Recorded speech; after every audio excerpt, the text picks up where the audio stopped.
Lafayette Ronald Hubbard, better known as L.Ron Hubbard and often referred to by his initials, LRH, was an American author and the founder of the Church of Scientology. In 2014, Hubbard was cited by the Smithsonian magazine as one of the 100 most significant Americans of all time, as one of the 11 religious figures on that list. After establishing a career as a writer, becoming best known for his science fiction and fantasy stories, he developed a system called Dianetics, which was first expounded in book form in May 1950.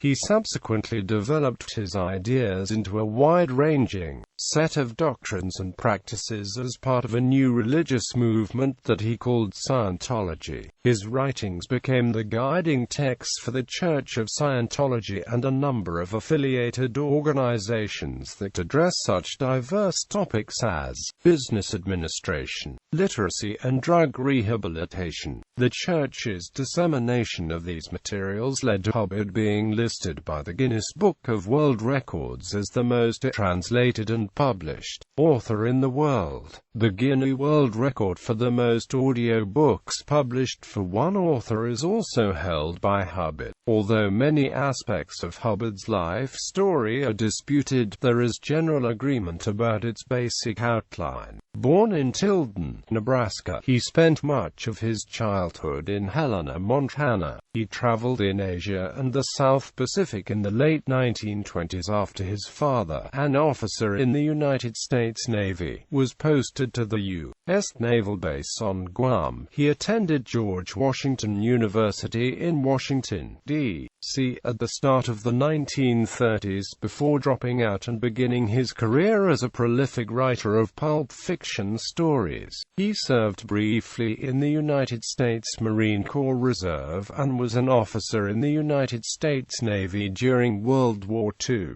briefly commanding two ships, the USYP-422 and USPC-815. He was removed both times when his superiors found him incapable of command. The last few months of his active service were spent in a hospital, being treated for a duodenal ulcer. After the war, Hubbard developed Dianetics, which he called the modern science of mental health. He founded Scientology in 1952 and oversaw the growth of the Church of Scientology into a worldwide organization. During the late 1960s and early 1970s, he spent much of his time at sea on his personal fleet of ships as Commodore of the Sea Organization, an elite in a group of Scientologists. His expedition came to an end when Britain, Greece, Spain, Portugal, and Venezuela all closed the ports to his fleet. At one point, a court in Australia revoked the Church's status as a religion, though it was later reinstated.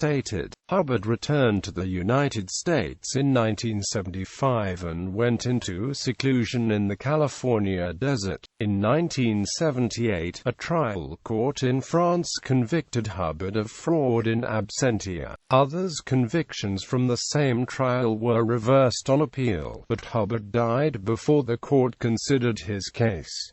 In 1983, L.Ron Hubbard was named as an unindicted co-conspirator in an international information infiltration and theft project called Operation Snow White. He spent the remaining years of his life on his ranch, the Whispering Wind, near Creston, California, where he died in 1986. A small group of Scientology officials and physician Dr. Eugene Denk attended to him before his death, for a number of ailments including chronic pancreatitis. In 1986, he died in a 1982 Bluebird motorhome, which was situated on his property, at age 74. The Church of Scientology describes Hubbard in hagiographic terms, and he portrayed himself as a pioneering traveling explorer, world traveler, and nuclear physicist with expertise in a wide range of disciplines, including photography, art, poetry, and philosophy. His critics, including his own son Ronald DeWolf, have characterized him as a liar, a charlatan, and mentally unstable, though DeWolf later repudiated those statements. Though many of Hubbard's autobiographical statements have been found to be fictitious, the Church rejects any suggestion that its account of Hubbard's life is not historical fact. Early life. Lafayette Ronald Hubbard was born in 1911, in Tilden, Nebraska. He was the only child of Ledora May, who had trained as a teacher, and Harry Ross Hubbard, a former United States Navy officer. After moving to Kalispell, Montana, they settled in Helena in 1913. Hubbard's father rejoined in the Navy in April 1917, during World War I, while his mother May worked as a clerk for the state government. Biographical accounts published by the Church of Scientology describe Hubbard as a child prodigy of sorts, who rode a horse before he could walk, and was able to read and write by the age of 4. A Scientology profile says that he was brought up on his grandfather's large cattle ranch in Montana, where he spent his days riding, breaking broncos, hunting coyote, and taking his first steps as an explorer. His grandfather is described as a wealthy Western cattleman, from whom Hubbard inherited his fortune and family interests in America, Southern Africa, etc. Scientology claims that Hubbard became a blood brother of the Native American Blackfeet tribe at the age of 6 through his friendship with a Blackfeet medicine man. However, contemporary records show that his grandfather, Lafayette Waterbury, was a veterinarian, not a rancher, and was not wealthy. Hubbard was actually raised in a townhouse in the center of Helena. According to his aunt, his family did not own a ranch but did own 1 cow and 4 or 5 horses on a few acres of land outside the city. Hubbard lived over 100 miles from the Blackfeet reservation. While some sources support Scientology's claim of Hubbard's blood brotherhood, other sources say that the tribe did not practice blood brotherhood and no evidence has been found that he had ever been a Blackfeet blood brother. During the 1920s, the Hubbards repeatedly relocated around the United States and overseas. After Hubbard's father Harry rejoined the Navy, his posting aboard the USS Oklahoma in 1921 required the family to relocate to the ship's home ports, first San Diego, then Seattle. During a journey to Washington, D.C. in 1923, Hubbard learned of Freudian psychology from Commander Joseph "Snake" Thompson, a U.S. Navy psychoanalyst and medic. Scientology biographies describe this encounter as giving Hubbard training in a particular scientific approach to the mind, which he found unsatisfying. Hubbard was active in the Boy Scouts in Washington, D.C., and earned the rank of Eagle Scout in 1924, 2 weeks after his 13th birthday. In his diary, Hubbard claimed he was the youngest Eagle Scout in the U.S. The following year, Harry Ross Hubbard was posted to Puget Sound Naval Shipyard at Bremerton, Washington. His son was enrolled at Union High School, Bremerton, and later studied at Queen Anne High School in Seattle. In 1927, Hubbard's father was sent to the U.S. Naval Station on Guam in the Mariana Islands of the South Pacific. Although Hubbard's mother also went to Guam, Hubbard himself did not accompany them but was placed in his grandparents' care in Helena, Montana to complete his schooling. Between 1927 and 1929, Hubbard traveled to Japan, China, the Philippines, and Guam. Scientology texts present this period in his life as a time when he was intensely curious for answers to human suffering and explored ancient Eastern philosophies for answers, but found them lacking. He is described as traveling to China at a time when few Westerners could enter and, according to Scientology, spent his time questioning Buddhist lamas and meeting old Chinese magicians. According to church materials, his travels were funded by his wealthy head father. In the summer of 1927, Hubbard took up teaching to the native Chamorros in Guam for several weeks. He returned to Asia in 1928 to stay longer. For 14 months, he traveled around China and served as a helmsman and supercargo aboard a twin-masted coastal schooner, returning to finish high school at Swavely Prep School in Virginia and Woodward School for Boys in Washington, D.C. Hubbard's unofficial biographers present a very different account of his travels in Asia. Hubbard's diaries recorded 2 trips to the east coast of China. The first was made in the company of his mother while traveling from the United States to Guam in 1927.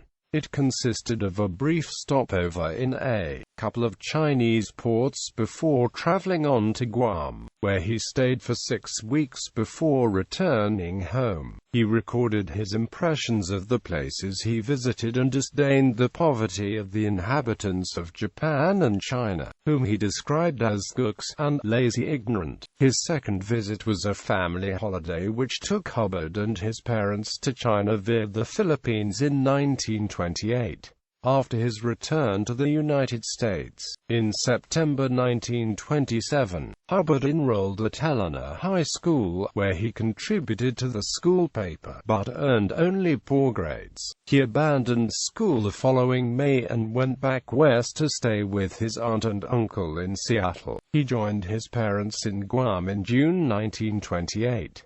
His mother took over his education in the hope of putting him forward for the entrance examination to the United States Naval Academy at Annapolis, Maryland. Between October and December 1928, a number of naval families, including Hubbard's, traveled from Guam to China aboard the cargo ship US Gold Star. The ship stopped at Manila in the Philippines before traveling on to Qingdao in China. Hubbard and his parents made a side trip to Beijing before sailing on to Shanghai and Hong Kong, from where they returned to Guam. Scientology accounts say that Hubbard made his way deep into Manchuria's western hills and beyond to break bread with Mongolian bandits, share campfires with Siberian shamans and befriend the last in the line of magicians from the court of Kublai Khan. However, Hubbard did not record these events in his diary. He remained unimpressed with China and the Chinese, writing, "A Chinaman cannot live up to a thing, he always drags it down." Quote, he characterized the sights of Beijing as rubberneck stations for tourists and described the palaces of the Forbidden City as very trashy-looking and not worth mentioning. He was impressed by the Great Wall of China near Beijing, but concluded of the Chinese, "They smell of all the baths they didn't take." The trouble with China is, there are too many chinks here. Back on Guam, Hubbard spent much of his time writing dozens of short stories and essays and failed the Naval Academy entrance examination. In September 1929, Hubbard was enrolled at the Swavely Preparatory School in Manassas, Virginia, to prepare him for a second attempt at the examination. However, he was ruled out of consideration due to his nearsightedness. He was instead sent to Woodward School for Boys in Washington, D.C. to qualify for admission to George Washington University. He successfully graduated from the school in June 1930 and entered the university the following September. University and explorations. Hubbard studied civil engineering during his 2 years at George Washington University at the behest of his father, who decreed that I should study engineering and mathematics. While he did not graduate from George Washington, his time there subsequently became important because, as George Malko puts it, many of his researches and published conclusions have been supported by his claims to be not only a graduate engineer, but a member of the first United States course in formal education in what is called today nuclear physics. However, a Church of Scientology biography describes him as never noted for being in class and says that he thoroughly detests his subjects. He earned poor grades, was placed on probation in September 1931 and dropped out altogether in the fall of 1932. Scientology accounts say that he studied nuclear physics at George Washington University in Washington, D.C., before he started his studies about the mind, spirit and life, and Hubbard himself stated that he set out to find out from nuclear physics a knowledge of the physical universe, something entirely lacking in Asian philosophy. His university records indicate that his exposure to nuclear physics consisted of one class in atomic and molecular phenomena, for which he earned an F grade.